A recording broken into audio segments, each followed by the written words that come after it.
കൊച്ചേ, നടക്കാനാണെങ്കിൽ 1.5 കിലോമീറ്റർ ഉണ്ട്. ഓട്ടോയിലായതുകൊണ്ട് ഇപ്പൊ എത്തും.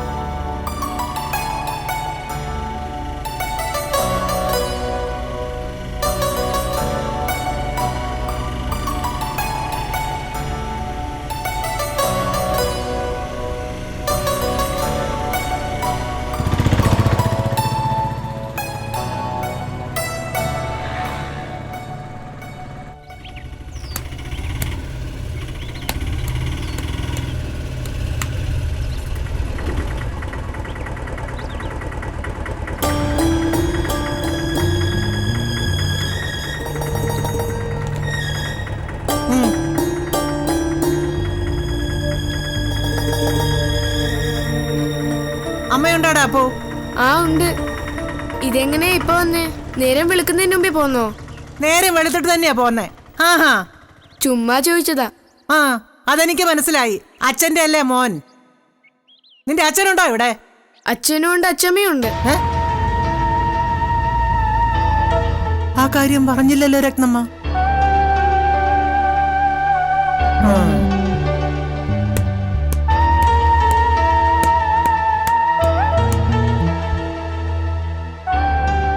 ആഹാ, സരസമ്മയായിരുന്നോ?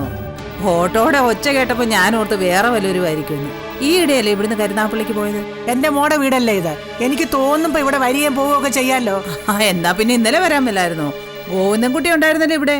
കണ്ടിട്ടില്ലല്ലോ ഗോവിന്ദൻകുട്ടിയെ? ജാനിക്കുട്ടിയുടെ അച്ഛനാ. ആ, അങ്ങനെ ഏതോ ഒരുത്തിന് ഇവിടെ വന്നെന്നും എന്റെ മോളെ തല്ലിയെന്നും ചവിട്ടിയെന്നും ഒക്കെ ഞാൻ അറിഞ്ഞു. അത് ചോദിക്കാനും കൂടെ ഞാൻ വന്നേ. അതിനാണെങ്കിൽ ഇന്നലെ വരണമായിരുന്നു. ചവിട്ടും കുത്തുമൊക്കെ ഇന്നലെയായിരുന്നു. ഇന്നലെ ഇവിടെ ഉണ്ടായിരുന്നെങ്കിൽ അതിൽ നിന്നൊരു വീതം ചിലപ്പോ സരസമ്മയ്ക്കും കിട്ടിയാന്. എന്റെ മോളെ തല്ലിച്ചതയ്ക്കാൻ കൂട്ടുനിന്നിട്ട് വീമ്പ് പറയുവാണോ? അതെ, മനുഷ്യനെ വായി കിടക്കുന്ന നാക്ക് നന്നായിരിക്കണം, അല്ലെങ്കിൽ ചിലപ്പോ അത് തല സഹിതം എടുത്തോണ്ട് പോകും. എന്റെ മോളെ തല്ലാൻ ഗോവിന്ദൻകുട്ടിക്ക് എന്താ അധികാരം? അവൾ എന്തെങ്കിലും തെറ്റ് ചെയ്താൽ അവളെ ശിക്ഷിക്കാൻ അവളുടെ ഭർത്താവില്ലേ? സരസമ്മയ്ക്ക് എന്ന് ഗോവിന്ദൻകുട്ടിയോട് നേരിട്ട് ചോദിക്കാം.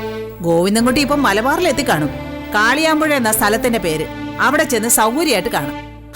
എന്റെ പട്ടി പോവും അവനൊക്കെ ഇരിക്കുന്നിടത്തോട്ട്. എന്നാ പട്ടിയെ വിട്. അല്ലാതെ സരസമ്മ പട്ടിക്ക് പകരം കുറച്ചിട്ട് എന്താ ഗുണം? ഞാൻ രത്നമ്മയൊന്ന് കാണട്ടെ, എന്നിട്ട് പറയാം ഇതിന്റെ മറുപടി. രത്നമ്മേ,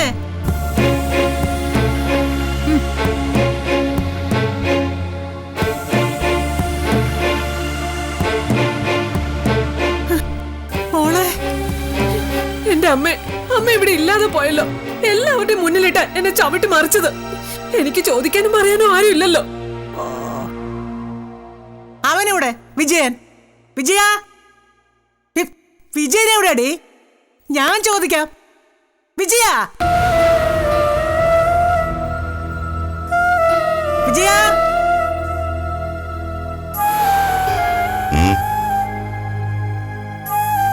അമ്മ കരുനാഗപ്പള്ളിന്ന് അതിരാവിലെ തന്നെ ഇങ്ങോട്ടെത്തിയോ? നീ താഴോട്ട് ഇറങ്ങി വാ വിജയ, എനിക്ക് ചില കാര്യങ്ങൾ ചോദിക്കണം. അവിടെ നിന്ന് ചോദിച്ചാ പോരെ? പോരാ, എനിക്ക് മുഖത്ത് നോക്കി ചോദിക്കണം. ശരി.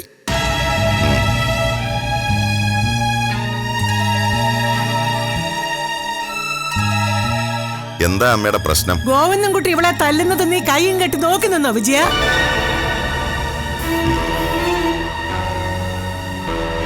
ഞാൻ പിന്നെ എന്ത് ചെയ്യണം? എന്റെ കൈയെത്തുന്ന ദൂരത്തല്ല അവള് നിന്നത്. അല്ലെങ്കിൽ ഞാനും 2 കൊടുത്തേനെ.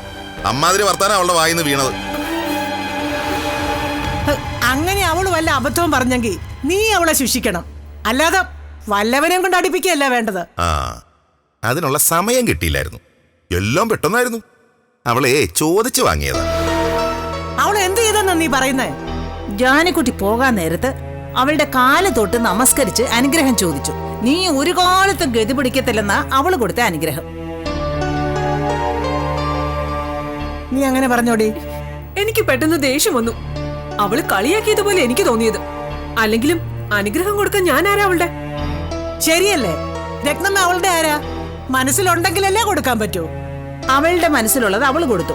ഗോവിന്ദൻകുട്ടിയുടെ കയ്യിലുണ്ടായിരുന്നത് അവനും കൊടുത്തു. അത്രേ ഉള്ളൂ.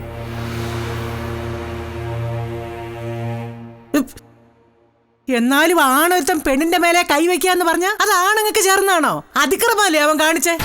ആഹാ, നീ പോലീസ് സ്റ്റേഷനിൽ പരാതി കൊടുക്കണം. ഇതങ്ങനെ വിട്ടുകളയരുത്. വിജയ, നിനക്ക് എന്തെങ്കിലും പറയാനുണ്ടോ? ഒന്നും പറയാനില്ല.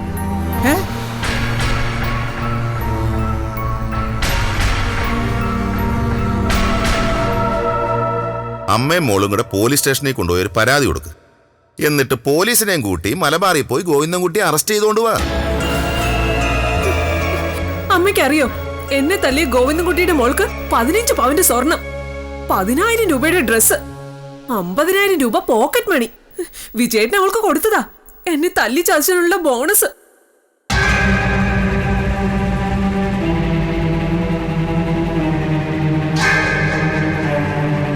നേരാണോ വിജയ? നീ ആ ചെയ്തത് വളരെ മോശമായി പോയി. ഗോവിന്ദൻകുട്ടി വന്ന് ജാനിയെ വിളിച്ചോണ്ട് പോയപ്പോ അവനെ കൊണ്ട് പൈസ ഇങ്ങോട്ട് എണ്ണി വെപ്പിക്കണമായിരുന്നു.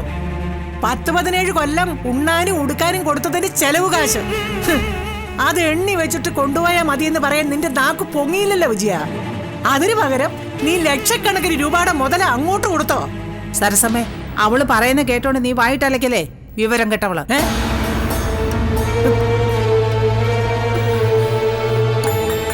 നിങ്ങളുടെ മകന്റെ കസേര മറിഞ്ഞു വീണപ്പോ താങ്ങാൻ എന്റെ മോള് ഞാനും വേണമായിരുന്നു. കാര്യം കണ്ടു കഴിഞ്ഞപ്പോ വാക്ക് മാറ്റി പറയുന്നതിന്റെ പേരാ ചതി. നിങ്ങൾ ശ്യാമളെ ശരത്തിനെ ചതിക്കുകയല്ലായിരുന്നോ ചെയ്ത്? എന്നിട്ട് എന്റെ മോക്ക് തല്ലും ചവിട്ടും പ്രത്യുപകാരം. നിങ്ങൾ കാര്യം അറിയാതെ കിടന്ന് ചിലക്കല്ലേ. ഗോവിന്ദൻകുട്ടി വന്ന് അവന്റെ മോളെ കൂട്ടിക്കൊണ്ടുപോയതിന് ഞങ്ങളെന്ത് കഴിച്ചു? ഞാൻ ആ സമയത്ത് ഇവിടെ ഇല്ലാതെ പോയല്ലോ എന്റെ ഈശ്വര. അത് സരസമ്മയുടെ ഭാഗ്യം. ഇല്ലെങ്കിൽ ഇപ്പൊ ഗോവിന്ദൻകുട്ടിയുടെ കയ്യിൽ നിന്ന് വാങ്ങിച്ച് ഏതെങ്കിലും ഹോസ്പിറ്റലിലെ ICU കിടക്കേണ്ടി വന്നേനെ, പാതി ചത്ത അവസ്ഥയില്. പിന്നെ എങ്കിലവൻ വിവരം അറിഞ്ഞേനെ.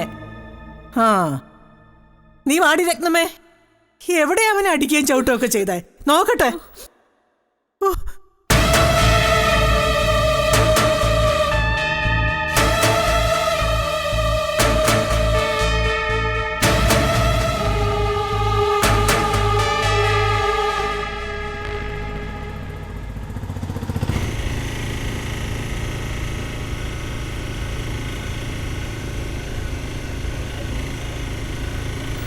അതാണോ വീട്? ആ അത് തന്നെ.